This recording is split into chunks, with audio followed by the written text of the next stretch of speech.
Yeah. Hey. All right. Hey. Yeah, I mean. So we about to take off. Hey. Please do remain calm. About to run against it and with a little bit of soul, no time. Welcome to the Please Remain Calm podcast. I'm Ben Gonzalez. And I am Daniel Gonzalez.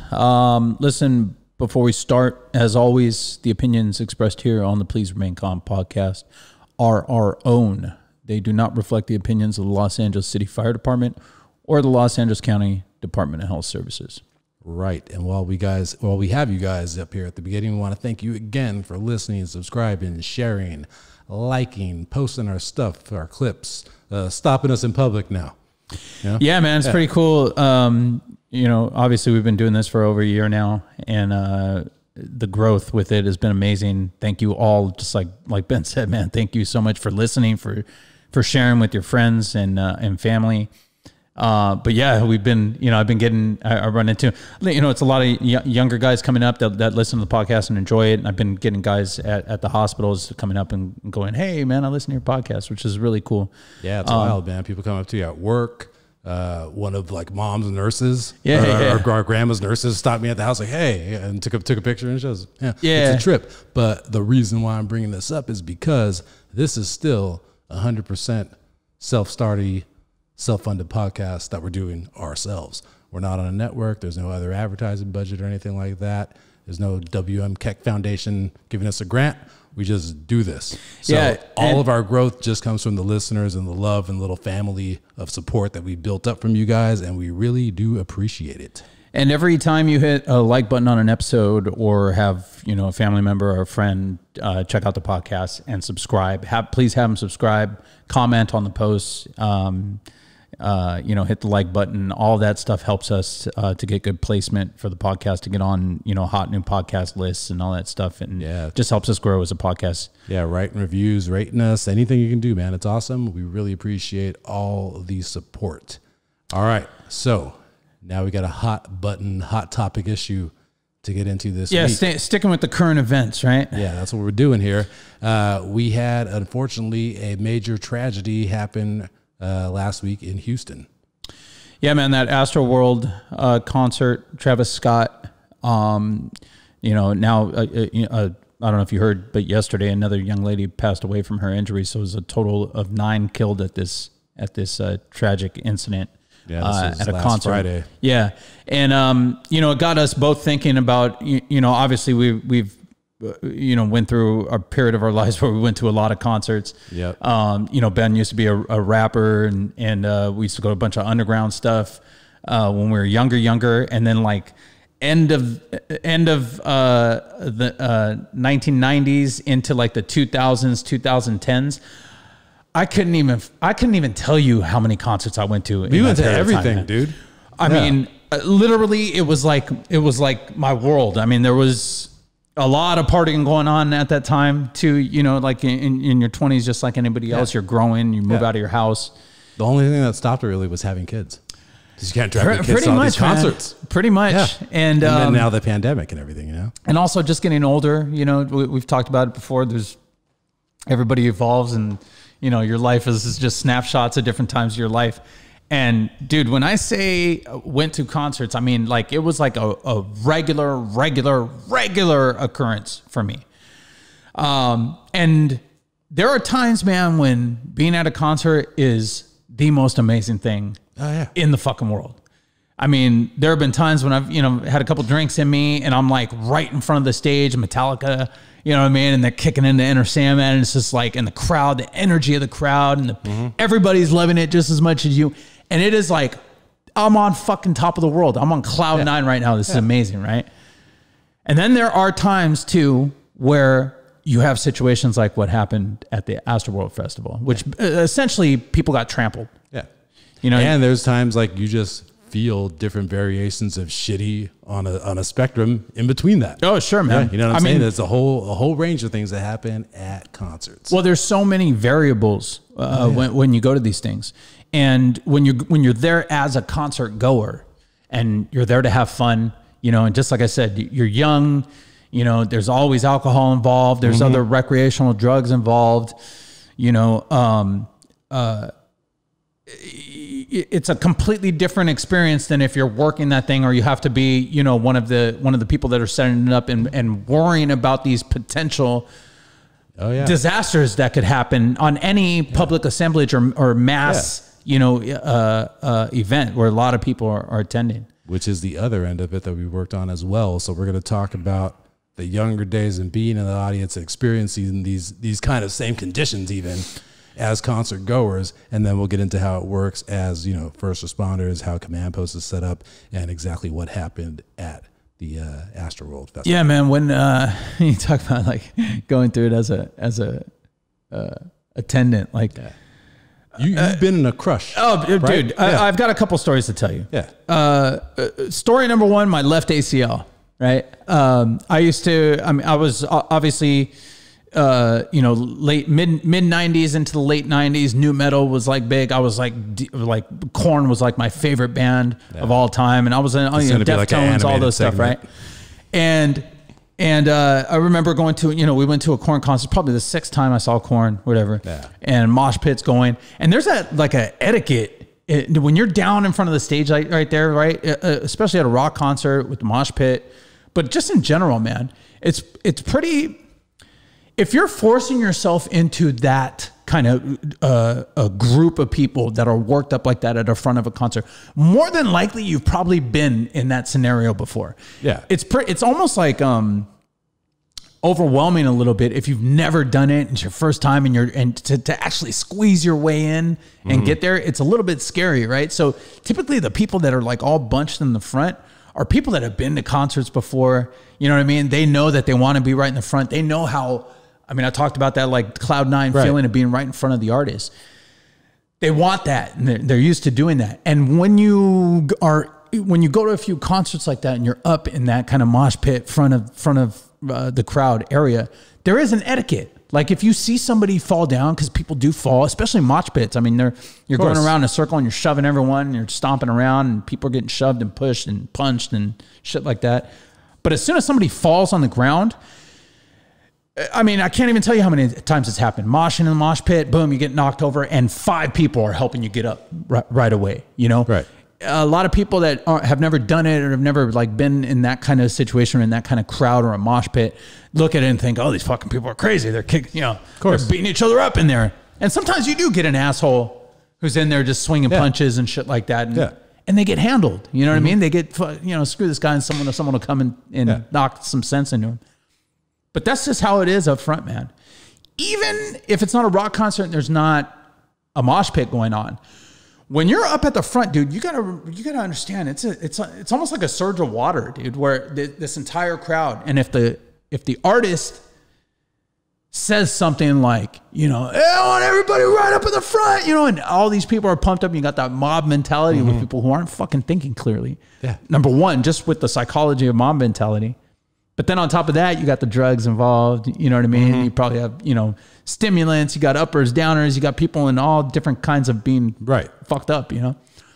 Add all that together, it's super freaking dangerous, especially for the people in the front of the crowd. Every time. And we've also been the artist on stage. You do want the people to come to the front. Yeah, you want, dude, you totally want to, and you're not thinking about that. And you want to be known as somebody who has a kick-ass live show, and touring is where they make a lot of their money, and you just...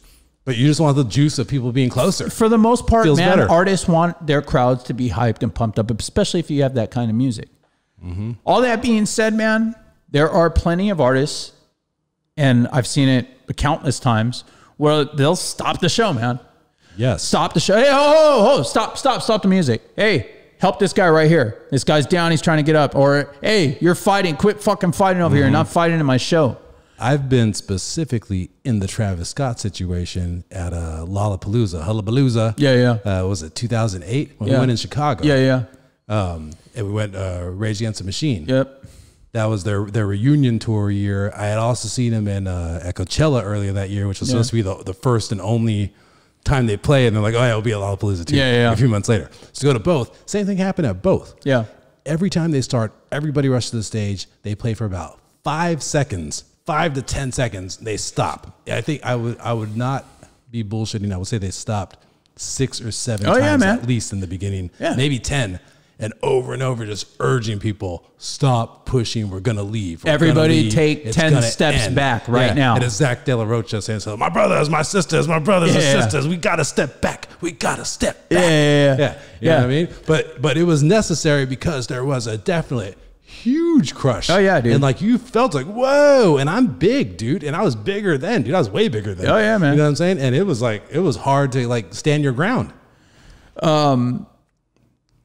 Yeah, dude, I've been in crowds, and Rage is a perfect example, because I don't know if you've ever been to a Rage Against the Machine show, and for people that are younger, you know, probably haven't, because they haven't really been performing a whole lot, but Rage Against the Machine, man, it was like a whole nother level of energy and excitement when they play, and Lollapalooza is a good example of that.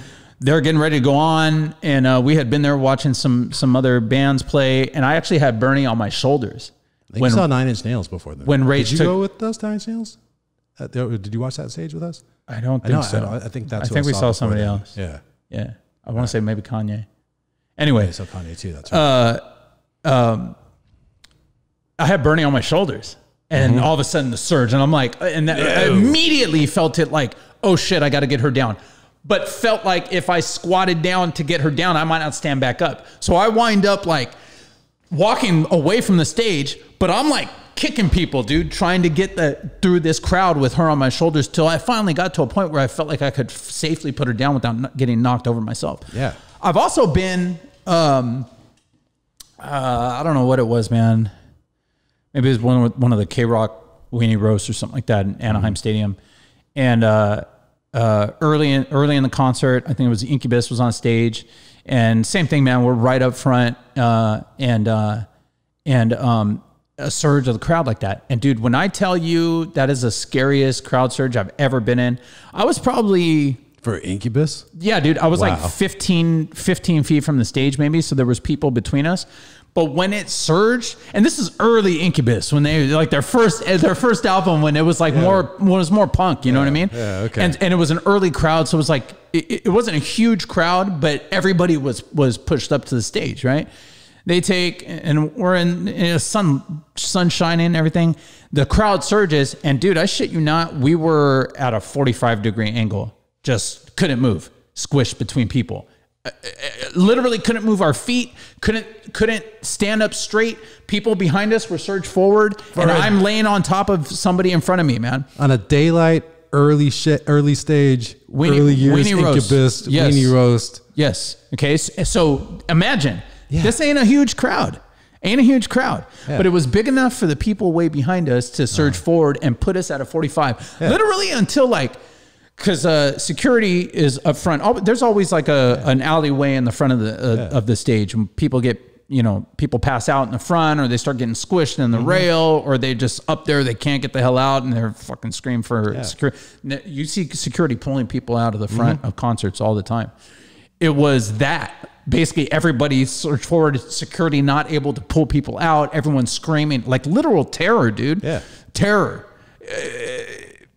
It's terror-inducing. You know what I mean? For Incubus, for first album Incubus, without that many people, that's the thing. If it's a mass of humanity, no matter how big or small, but they're all directed with a common cause and purpose at the same time, well, yeah, it's dangerous. And then no matter what. And then you multiply that by Travis Scott, who's arguably one of the biggest stars in hip hop right now. Yeah. And a crowd of people that really people haven't been out partying or in assemblies like this, for almost 2 years now. Yeah. And the thing too is like, this is a lot of like college kids, 18-year-old, 21-year-old. They may have never been in anything like this. Yeah. Yeah. You know what I mean? So this is their first time, and then this is what happens. So now we can get into that. What happened? Yeah. What did happen? What did happen was crush injuries, because you had that big mass of humanity pushing forward all at the same time. And basically what happens is everybody fills in all the available space. You're standing, your space gets smaller and smaller and smaller and smaller and smaller and smaller and smaller and smaller and smaller. It just doesn't stop. Yeah. I mean, there's not really a better way to describe it. You just get pushed in. It's essentially just increased pressure. I mean, from all areas, and you wind up just like we were that day at a 45 with literally literally nowhere to go, man. Nowhere to put your foot. If you try to put your foot down in front of you to stop you from falling, you're just going to step on the person in front of you. Or you don't have space to even move the foot. And just on top of that, dude, when this is happening, if you guys have never experienced panic, like pure panic, it is one of the craziest physical things that happens to your body. Okay. Yeah, especially in a mass. I've been trained in urban search and rescue, and part of that is confined space training. I learned very early on that I need to actively calm my mind when I train any kind of confined space. The first time I ever tried it, you're squeezing. They teach you all these different ways to squeeze through different areas. Or if you're trapped somewhere, take your bottle off, shove it through the whole fur, squeeze through, swim through certain holes to be able to fit your body through and stuff like that, right? Trying to squeeze through a little area in a training thing like that to a spot where I'm on air, push my bottle through, and I get to a point where the opening is just pushing my mask. And I'm breathing, I'm on air, obviously.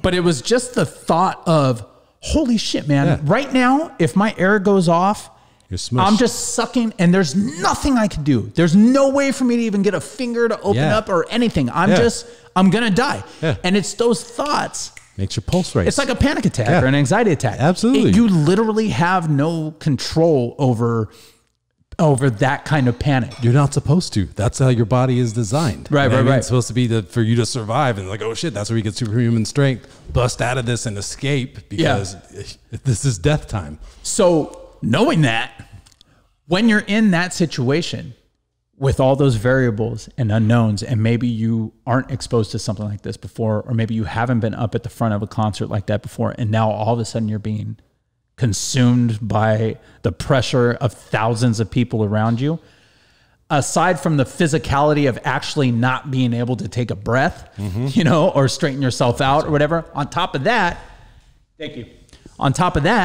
panic kicks in. Right. So now your need for oxygen, your heart rate is racing, everything increases, right? So the people that were injured and that unfortunately passed away in this incident, they were all crush injuries. They were suffocation or stomping. There's a child or a couple of young children, and there's still people that are in the ICU from it too. A 9th girl just died. 9th girl just died yesterday. Her first concert ever. So these are things that can happen, man. And even with the knowledge that they can happen, I mean, they happen to a certain degree at every major incident like this. Which is why when a promoter goes to set up something like this in a city, obviously not only do you have to have the permits for the public assemblage and all that stuff, but these are all things that need to be taken into consideration when you're planning a concert like this. You have to have an emergency action plan, and you have to have a medical response plan. The promoter has to have on their proposal to get all the permits, and show who they're paying for. They'll have usually private ambulance or private EMTs. In some cases, a doctor or a nurse practitioner will be on staff with a nurse, and they'll have like a medical tent set up for a lot of these things. It has to do with the size of the crowd, though, right? Like it does. We're only talking like festival level and up. Yeah. But is there, and because you've worked these things with DHS in the past. Right. LA City used to have these raves in this big lot that they have downtown, we can go into what happened with that too. Well, we still have festivals, and there's still different festivals and mass gatherings in the city and in the county. We haven't had actual raves. They don't have rave promoters in LA County it's been about a decade now. We're coming up on a decade. Yeah, man. It was still at 57s. The last one we did was EDC, the Electric Daisy Carnival, which is super famous and humongous. It's in Vegas now all the time. But the last one that we had in LA was at the Coliseum in 2011. So I worked that event in the command post, the medical command post. What we do at the Medical Alert Center in those situations. Well, let's get into like how a command post, all that stuff is set up. Yeah. All of these events, they're always at Astroworld was at the Astrodome, right? Or no, it's at the where the Texans play. I think. I don't know. Reliant Stadium or whatever. Reliant. NRG Reliant. Yeah. So these are always at a huge venue like this. So one, they'll pick some area of the venue. A lot of times it'll be like the press box if it's at Dodger Stadium or the Coliseum, and that'll be a command post. So the command post will have fire chiefs, fire captains, whoever's running the on-site medical. Yeah, somebody from that, the on-site security, the promoter, and then maybe somebody from the Department of Transportation, because they block off all the streets and everything. Right, depending on the event, like if it's like the LA Marathon, you know, it's going to really come into play. Sure. Sanitation sometimes might have somebody there. They need, you know, the ship cleaned up or send somebody over. Whatever would be like where you identify like immediate needs. Yeah, yeah. You know what I mean? So in that post, they have cameras on everything. And LAPD will have a helicopter hovering over with a camera, sometimes two. And those cameras are amazing. Oh, yeah. They can see if your shoes are untied. Yeah. From way the hell up in the sky. They can zoom in and see anything. So they're watching for night vision, all that shit. Yeah. Anything that can go wrong. And basically for this kind of thing, like they watch for people jumping the fence. Yeah, yeah. You know, any fights, things like that they're concerned with. Any other like super illicit activity. Like there's only so much stuff you can really see in terms of that. But they're the eye in the sky, basically. Yeah, exactly. But a big thing that they want to watch is the crowd and the temperament of the crowd, because like Danny said, this can happen at anything. Yeah. Even the small crowd in the early part of the weenie roast. Yeah, man. You know what I mean? If everyone's determined to move in the same spot at the same time, they're going, and whoever's already there can have this happen. Yeah. They can die. Oh, yeah. And there will be injuries at festivals. That's a regular thing. People get pulled out, people get taken to the hospital even. But for people to die is a tragedy. Yeah, yeah. Like nobody is supposed to die at a concert, no matter what. Especially an outdoor concert. You know what I mean? Like you've had tragedies in the past where, you know, there was obviously that nightclub fire, you know, Great White, and people couldn't escape and stuff like that. Yep. Wide open areas. You know what I mean? To have something like this happen where you have a sustained incident. Yeah. You know, that's another thing that sucks about this whole thing is, you know, the artist kept playing for over 40 minutes, minutes, which was crazy. We'll get into that too. But so what happened with EDC was that was wild. We had 155 people transported to the hospital from the incident. So not 155 like medical contacts in there, which is still a lot. Because not everybody that has a medical contact is going to get transported to the hospital. Not everybody even goes to the tent. Yeah, you count as a medical contact, because that's the thing, is because you have EMTs roaming around. There's EMTs and there's firefighters. Yeah, there's paramedics on bikes. There's paramedics just walking around, and they're going to get people. So what they do is they break down the whole area into a grid, and they assign different units to different parts of the grid. And then it happens E1, send the unit from E1. They go, they find the person, report what they have, if they need to go to the tent, if they need to immediately go to the hospital, or if they can just be cleared on scene. Yeah. You know what I mean? So those are the contacts. That can be in the hundreds, depending on, you know, the amount of people and like the conditions of the day, if it's hot, you know, stuff like that. Yeah.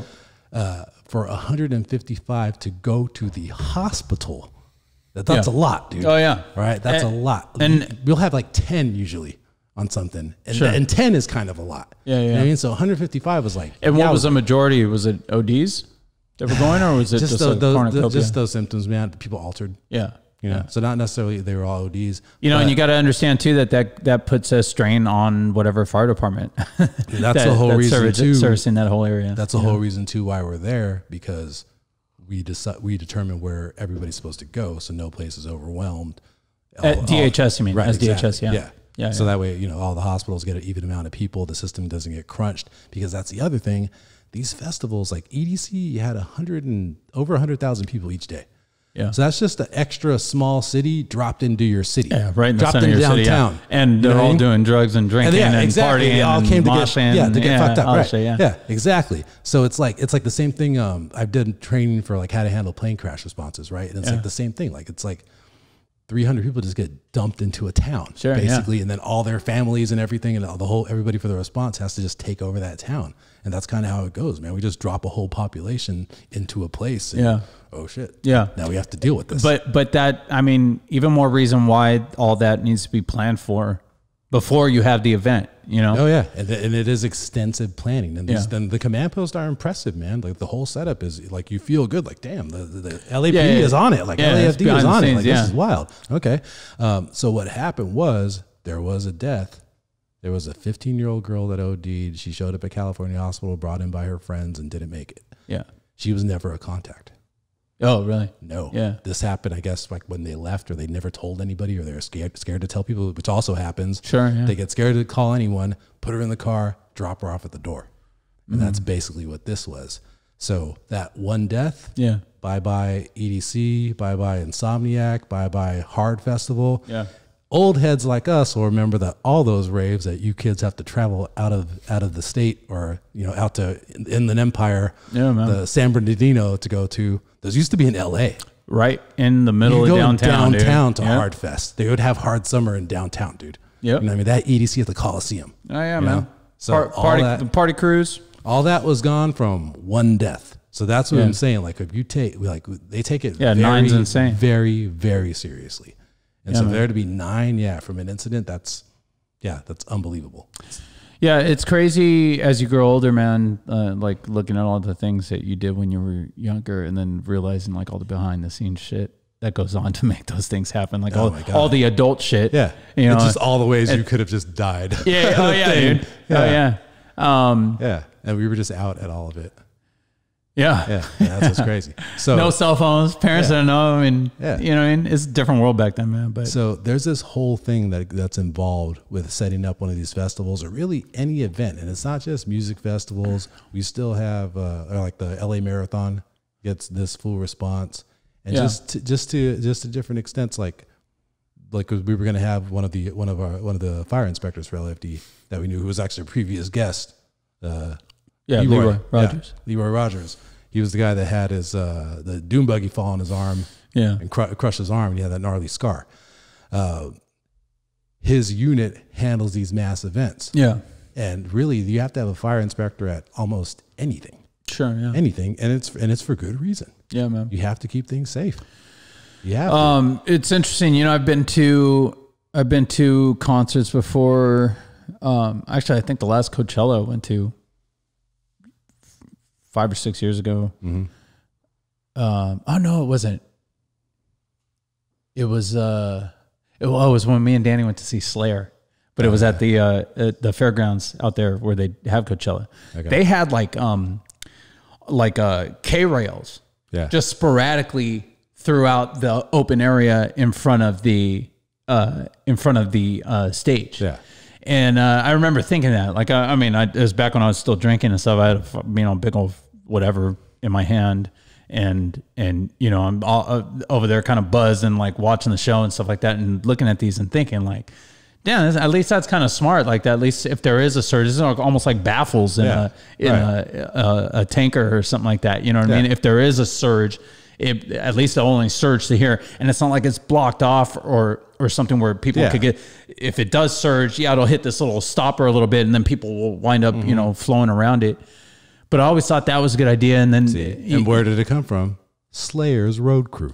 Yeah, probably. Right? Because those are guys who have dealt with throngs of people smashing the stage. Yeah, dude. I didn't even think of that, man. You know what I'm saying? Yeah. So if you think about it, every festival could kind of learn from metal. Yeah, man. You know what I mean? Because you don't hear about deaths at Slayer shows. Yeah. You know what I mean? And they have big festivals. Big festivals, and it's partly that culture that we talked about earlier, the mosh pit culture, because it really is it might sound crazy, but it is really a fun kind of familial culture in there with these crazy people that are beating each other up in a mosh pit. Yeah. But, I always go back to my personal experience. The second I hit the ground, I knew my knee was fucked up. Somebody had, I was stomping around and somebody had fallen into it, and I wanted to get back to this. Knew it the second that it happened, that something was really wrong with my knee. And literally 5 people picked me up, dude. I could have not given any effort at all. Pick me up, helped me kind of scoop and hop off the stage, and then we went to the medical tent, and they kind of looked at it and go, "Oh, you'll be all right." The mosh community came together. But to save your knee. But who knows? Obviously, who knows? This is a hip hop concert. Yeah. Well, but that's another thing too. Like, I don't want to sound like an old man here, but that's the thing, like with experience, you know what I mean? These guys have been having these festivals since the 80s. Yeah. They learned from, what was it, the Altamont Festival with the Rolling Stones? And they had those people killed in the audience. I don't know. Yeah, it's like that's too old like for the me. early 70s or something, right? In San Francisco. So there might be more different kind of precautions for crowd control in those kind of festivals than in a hip hop festival where people haven't done it as long. Or haven't had festivals of like that scale. But again, I don't know anything about the actual like production company behind it. I know it's Live Nation. Yeah. Did the promotion. Yeah. I don't know what the actual like crew was there working. I just know that they're all getting sued. We're working on getting a show together with a little bit more detail about this particular incident. But it being still an active and very fresh. It's hard to get the people that were on it to actually talk because it's still open and fresh, and it's such a national headline right now. It's just a week ago. But yeah, as far as it seems, they had the same kind of command post set up, the same mass. I would imagine too, man, if you're a promoter at that level and you're doing something like this, that, you know what I mean, that you have protocols for this throughout whatever, every city that every major city that has festivals, their fire department and police department has to have things in place. You know what I mean? Nobody ever gets like caught with their pants down on this. So it's a matter of like what went wrong with that. Yeah. Because obviously there was a long period where they didn't have control of the crowd and what was happening with the crowd, and they didn't stop the show. Yeah, and that's kind of like the hot button topic right now is whose fault is that? You know what I mean? Whose lap does that fall into? How that happens, because when you get to that point, that's the last line of defense, is to stop the show. Yeah. You know what I mean? That's what's keeping people people pushed up, and that's like a really hard decision to make. But there has to be somebody who can make that decision and do it. Yeah. And it kind of seems like in this situation, everybody said it's him, it's him, it's him, it's him, it's him, and nobody did it. Yeah. You know what I mean? And then just kind of goes and goes. In your experience, is that decision made at the command post, and who typically makes that decision? Yes. And the thing is there will always be somebody from the promotion high up, like either the main promoter himself in the command post. They're supposed to be. Right. So once the police chief and the fire chief decide this is it, they tell him he's got to listen. Yeah. You know what I mean? Especially this is LA, you know? I mean, those are the command posts I've been in, but they're not. And then how do you get that word from a command post to, is just on the radio? You notify whoever's off the stage or whatever? See, that was the thing, is I hadn't worked an incident where it came up. What I'm learning is, because we do still have a few rap festivals that we still have in LA. Yeah. The only ones that have been kicked out are raves. Yeah, yeah. So we have FYF. FYF isn't really like a rap festival now, but does have rappers. But we have Camp Flog Gnaw. That's Tyler, the Creator's festival, and that's basically a full-on hip hop festival, right? So that's at Dodger Stadium. Apparently, there is actually a kill switch set up for the sound system to the command post. Oh, no shit. Yeah, that's available to the command post in the event that they need to shut down the show. Yeah. So apparently, even if the promoter won't do it, the fire department can hit the switch if they determine they have to hit the switch. I mean, it's smart, man. Whatever shit they get into with the promoter after that, that's that. But the idea is, you don't want anyone to die. Yeah, and that's just it, man. Which is what the promoter should be caring about also. But there's a thing that happens in situations like these sometimes where nobody really wants to admit to the severity of what's happening. Sure. Or nobody wants to be the person to say it. And there's a certain amount of craziness that goes along with a party like that. Yeah. You know what I mean? It's part of production. It's part of the lure of going out to a crazy fucking concert like that. It goes back though to the plan, to the emergency plan, the action plan for it, the incident plan, because there has to be a clear person who is like, this guy's the hammer. He says if we do it, we do it. This is who you have to check. So I don't know how that was laid out here, but nobody hit the brakes. Yeah. Until it was way too late. And it was like 40 minutes or something, right? And we've had that happen. Camp Flog Gnaw, I think 2019, when Post Malone was on stage, he stopped the show. Yeah. They stopped the show for 45 minutes. And nobody died. It's and it's not easy. I don't blame them, for hesitating, I guess, but you have to do it. You don't want to be Astroworld. Oh yeah, man. And I feel for Travis Scott to a certain extent too, because obviously you as an artist, your whole point is to try to get the crowd hyped and you know, have them love coming to see you and have your show be memorable and all that stuff. And that feeling of being right in the front and seeing the person performing and your favorite song kicking in, like that is like cemented in my brain for a certain, a certain number of concerts that I've been to. But you also gotta, as an artist, man, I mean, I've been to too many shows, dude, where the artist stopped the fucking show because of whatever. Somebody getting assaulted, somebody falling down, the crowd, you know, like Zach's, you know, the crowd surging forward, all that Queens stuff. of the Stone Age. Queens of the Stone. Oh, yeah, dude. Yeah. Oh, yeah. Chris Cornell. Stop. You know, no fight, you know, and that type of shit. Like, I can't even tell you how many times that's happened with all the concerts that I've been to, you know, throughout my 20s and 30s. So there's some responsibility there too. I mean, you know what I mean? Like, absolutely. And I'm trying to think too, like, I don't really see that often at rap concerts that I remember, but also like, I don't remember there being like fights at rap shows. I've been to a lot of rap shows, dude. I don't remember like seeing like fights at them, dude. They've all been just fun. Yeah. Everybody just has fun, man. They're smoking. Yeah. I never went to a lot of rap shows. I went to a couple and just like, coming from the rock world and going to rock concerts and stuff like that, it just like wasn't the right vibe for me. Yeah. It's different. Yeah. So they're saying that the first call came over the radio for a person with crush injuries and difficulty breathing 17 minutes into his set.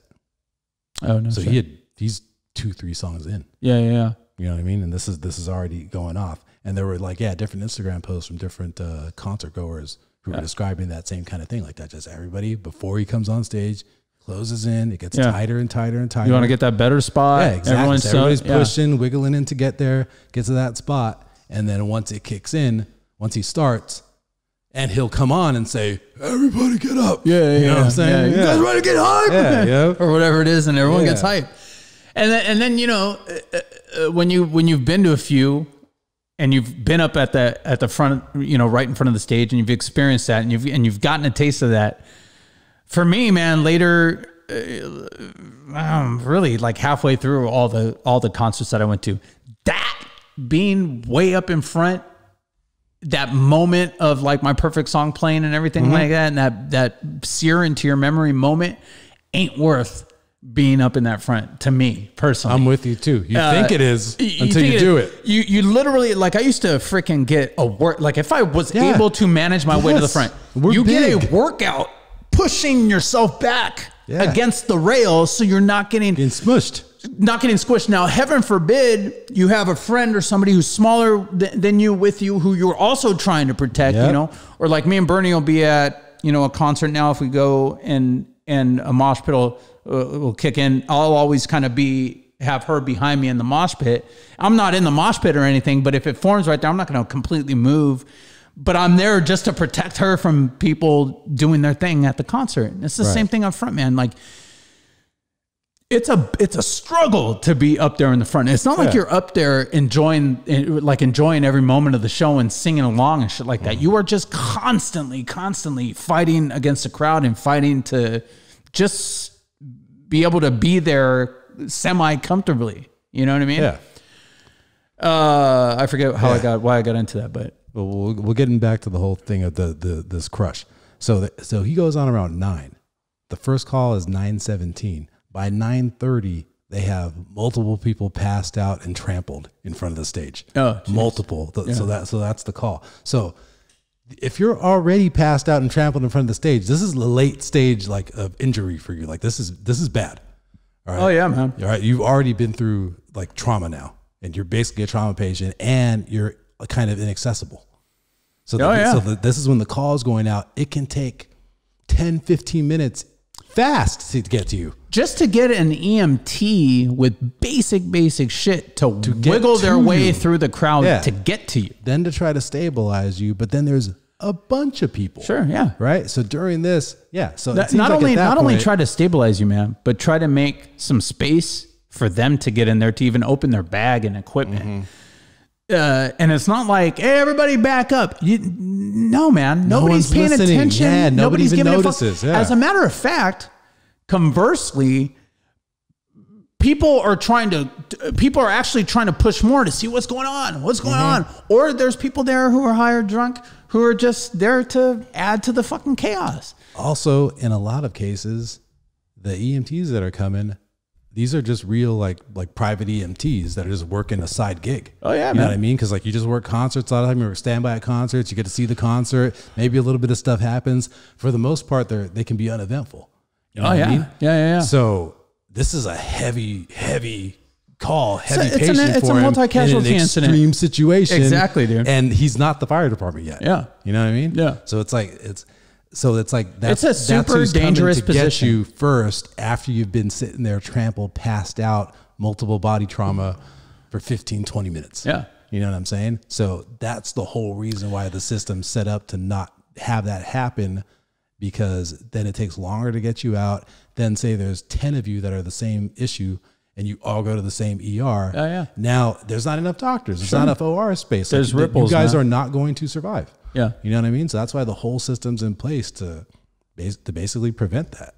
So for it to fail on that end, there's something went terribly wrong at this thing for multiple things for it to collapse the way it did. Yeah. You know, and it just goes back to the best way to stop that surge is to stop the fucking music and turn the damn lights on. Exactly. You know what I mean? Exactly. I've had that happen a number of times at concerts. The show continued for 40 more minutes from that call. They didn't stop till 10:11.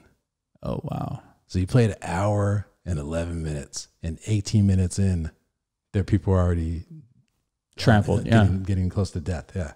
And there's videos of I don't know, man. It's not like nobody knew. You know what I mean? There's videos of people climbing up on the. But again, that's the thing. That guy's just the cameraman, right? So it's like, am I going to be the guy that says, "Hey, everyone's dying, stop"?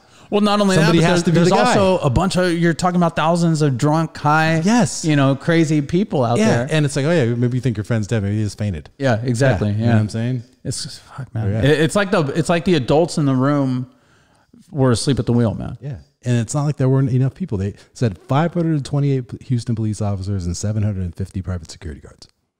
But I don't know how many were there. I mean, how many, what the attendance was. Yeah. It was probably, I'm sure it was over 100,000. Yeah. So maybe 1 to 10. I don't know, man. Yeah, man. It's, it's anytime you get a huge crowd of people together, keeping that crowd somewhat under control and tabs on how many people, where they are, all that stuff is super important. It doesn't even 200,000 at the festival. 200,000. 200,000. So then here's the other thing too, though. There should have been heightened measures with him because Travis Scott has already pled guilty to disorderly conduct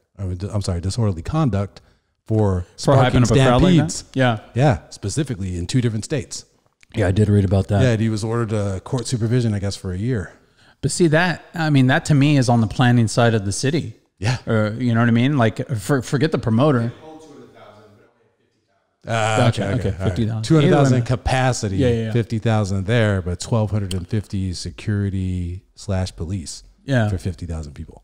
I mean, I don't know, man. It seems to me like the talk should have been had with him from the beginning. Obviously, he should know already beforehand. Yeah. But you put that on the scale of he's an artist. And he's Houston's biggest star. Yeah, exactly, you know man. I mean? So this is his thing, and it's a big event for Houston. Yeah. It's like the Olympics for Houston, kind of. Yeah, man. It's I think when it's all said and done, the adults in the room need to be the ones that are in charge of, obviously from the city, from setting the whole thing up, and the people that were up in the command post. Yeah. And somehow, some way, that just crumbled and fell apart. Somebody has to be the hammer.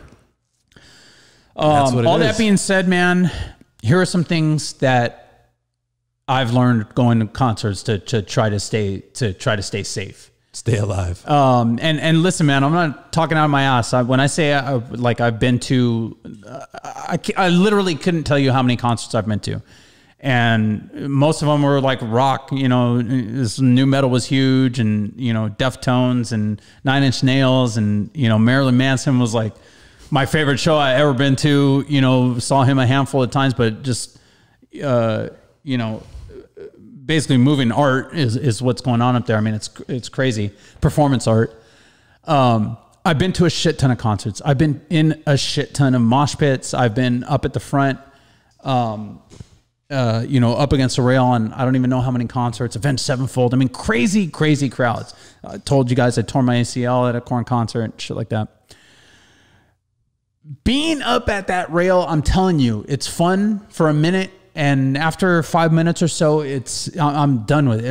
You know what I mean? Even younger, in my super younger days, after that period of time where you know, that concert where we got stuck in that 45, and it did get under control. I think he did say, "Hey, everybody back up. People are getting squished up here," and everyone kind of, and we slowly got to a point where he probably loved that. The young Brandon, Incubus. Getting my feet on the ground. You guys see this? This guy's almost dying. After that experience, it changed my whole feelings about being up front, right? Yeah. And I realized that it's really not that much fun. The few times that I've been up there. Everybody has to come to that realization on their own, though, when they're 20, or whatever age it is. Like, oh shit, this isn't that great. And that's the story of growing. I mean, like everything that we didn't listen to our dad about, you know what I mean? That I'm realizing now, fuck, if I had just listened to him. And I'm trying to like put that in the boys, you know, like. Yeah. Like, you know, I know you're going to have to make your mistakes. I'm just trying to fucking make life easier for you. That's all I'm trying to do here. Make life a little bit easier for you if you're going to concerts and stuff. It ain't that fun. Right up the front, right in the front, up against a rail. You're essentially fighting for your life most of the time you're up there, especially on these bigger crowds and stuff like that. Avoid that shit if you can, man. You're only out when you get there, and if it's like the main show and the crowd surges, your only out is to get pulled out by security over the rail, and then you're winding up all the way in the back of the crowd anyways. They'll probably take you out and ask if you're okay, and they'll kick you out to the back or whatever. Yeah. Avoid that shit, man. It ain't that great. When you feel the crowd starting to surge forward a little bit, find yourself a nice little spot a little bit further back from the crowd, and keep your arms out. Give yourself a little distance. If people are starting to crowd out, puff your arms out a little bit and just take a wide stance, and don't let people squish you down. Yeah. People are too damn nice at concerts and allow people to squish in and stuff like that. And that's how you wind up in a position where not only are you not going to enjoy it because you're squished behind this tall motherfucker that's in front of you or whatever, but now you're just in a weird position where you can't move or anything like that. Yeah. Give yourself a little bit of space, man. Make yourself big and don't give up that space. And if it starts getting too tight, back the fuck out of there. Yeah. You know, it's just not worth it to get caught in a crowd like that. I always make friends with everybody around me, dude. When concerts are fun. Yeah, and if you know me in general, I'm a pretty social guy, and I fucking make friends and spark up conversation with everybody. I do that times 10 at a concert. And I haven't really been to any concerts since I like completely quit drinking, but you know, you get a couple drinks in you and you start making friends everywhere, right? Standard festival shit. Yeah. Make friends with the people around you, man, and make a plan. Hey, if shit goes south here, man, I got your back, you got my back. I used to do that all the time. People would laugh at me. He still does that at the Dodger game. I do. But people would laugh at me all the time when I did that. But when it came down to it, and I fell and jacked up my knee in the mosh pit, it was 3 or 4 guys that I had already talked to, that we had already been hanging out with, that picked me up and carried me out of there. There you go. I know it's fun, man. I know it's fun to drink. I know it's fun to, you know, do whatever things you want to do recreationally when you're out partying, especially when you're at a festival, man. Especially when you're at like an Electric Daisy or something like that, right? Like, kidding? I've been down all those roads, bro. Yeah. Trust me, it's fun. That was a perk actually of working it, because the Electric Daisy, the command post was like, there's this right above the smoking section. There's a secret chamber of the Coliseum that's like for like the mayor and the city council and the board of supervisors. Right? So like, it's really nice, like chamber, right? So that's where it was.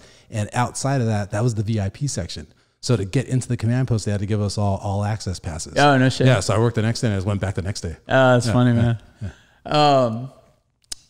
Yeah, man, just, you know, make friends, but like seriously, like I've talked about in the past here, man, like part of being a firefighter to me in my regular life is I'm always thinking of the worst case scenario on shit. It doesn't matter what the fuck it is. If I'm driving on the freeway and I'm in the carpool lane, I'm all constantly looking at oncoming traffic for the accident that happens over there that could come over the wall. I'm always thinking worst case scenario.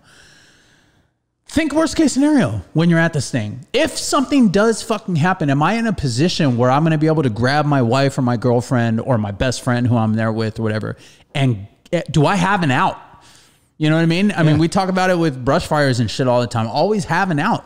Having out at a concert like this, especially a festival, it's one thing if you have a seat, you know, and there's like rows and aisles and this way to the exit and that way. But when you're just in an open crowd like that, dude, anything fucking goes in that crowd. I mean, the Woodstock in the 90s, there was a crazy number of rapes and shit going on in there. And don't think it could just be, because this was a rap festival or something, right? We have had another episode where things went wrong at a music festival. Episode 6, the Vegas shooting, it was country music. You just never know, man. Anything can happen. The crowd mentality and all the shit that goes on with partying like that. People aren't in their right mind. If you're a female and you're in a tight crowd and the crowd crushes like that, you're gonna get groped. There are some fucking pervert out there that's gonna fucking grope you or try to grab your ass, or even when you're fucking leaving or trying to get out of this crowd, guaranteed you're gonna get groped, man. It's a disgusting thing that happens at concerts. Be aware of all that stuff, man. I'm telling you, put yourself in a position so that if something does go south, like it did here at this concert in Houston, that you have a plan to get yourself out of that situation. If you are buried in the center of this group of people, okay, that is fun. Trust me, man, I get the allure of being in that crowd and being in front of, fucking name your artist, whoever your favorite artist is, and that energy, and you got some fucking liquor in you, and you got some other stuff in you, and you feel good, and you got somebody, you know, that you love holding you. Trust me, I know that is a great feeling. I love it. I'm telling you right now, it ain't worth being trapped in that position with nowhere to go when something like this happens. Exactly. You're going to be wishing that you had the forethought to try to think, hey, am I in a good position? If you want to be in the crowd like that, cool, man. Maybe find a spot that's a little bit further off to the side. Maybe not all the way on the edge, but a little bit further off to the side so that if shit does go down, crowd starts surging, I know I only have a little bit of space to get over here to some kind of safety. I'm not in the center of all this humanity here, you know? Or take your girl to a Slayer concert where it's safe, where they put the K-rails. Actually, they stopped playing forever, right? They retired forever. Yeah, they did. So you can't do it. The other thing is make sure you drink water, guys. Especially at these festivals, you go and you're out there all day, and you know it's hotter every day now because of climate change and whatnot, right? And when you're out there all day and you're drinking with your friends, and if you're using other drugs and stuff like that, it's really easy to forget to drink water. And more likely than not, more likely than getting crushed by a crowd of 50,000 people, you're more likely to pass out from being dehydrated or something like that. Oh yeah, for sure. And have to go to the medical tent for something like that at a festival like this. That's the majority of what happens. There's another thing I wanted to salute the younger generation of kids going to concerts now, because we don't really get fights at all. Yeah. It's always just drugs or dehydration. Yeah, man. It's people passing out. They can't handle their drinks. It's a different world. I think drugs are a lot more glorified these days in music and obviously alcohol and stuff like that. Just be careful, man. Be aware that this ain't water. You know, throw a bottle of water in, once an hour or something like that, just to keep yourself hydrated. Stay out of the sun if you can. If you can find some shade. Of the weather. Don't be in the sun just baking all day. On drugs. I mean, some of that might feel good to be in the sun with your shirt off and stuff like that. Just be aware of it. Yeah. And that's it, man. Take care of each other. Yeah. Take care of the people that you're with, but not only that, take care of the people that are around you. Even if you didn't make friends with people, if you are in a situation at a concert like this or an event like this, and you see somebody that is in trouble, have a heart, open up your heart, and see what you can do to help this person. If it's somebody being squished or something like that, help them get out of it. Yell at the people to stop or make some room. This person's hurt down here. A lot of times people just don't even realize what's going on. Yeah. They're paying attention to the show. And that's the same thing if you are working this event. If you're a responder, be loud, man. Don't feel bad about that. Oh, yeah. Just get to your person. Get your person out of there, and don't sweat what happens too much afterwards. Like, just do your best. You know what I mean? It's a bad situation. It's a weird situation. Everybody's kind of hoping the shit doesn't hit the fan, but if it does, it does. You just have to do your best. Yeah, man. And just realize too that anything can happen at any time, man. Exactly. You know what I mean? Like anywhere you are. Like when I talk about looking at the worst case scenario shit, like that seems like a fucking daunting thing or a shitty thing to have to go through life doing. But I don't look at it that way, man. I look at it as just another, it's just another way of keeping my family and myself safe and healthy and happy. Yep. Do that. Look at things and just think, you know, if shit went down, how would I get out of this situation? What leave myself an out? Yeah. But yeah, I think we're good, dude. Yeah, I think we're good here, man. We appreciate you guys listening. Hope this episode was helpful. Danny, where can they follow you? You follow me at Danny Gonzo 34 on Instagram and Twitter.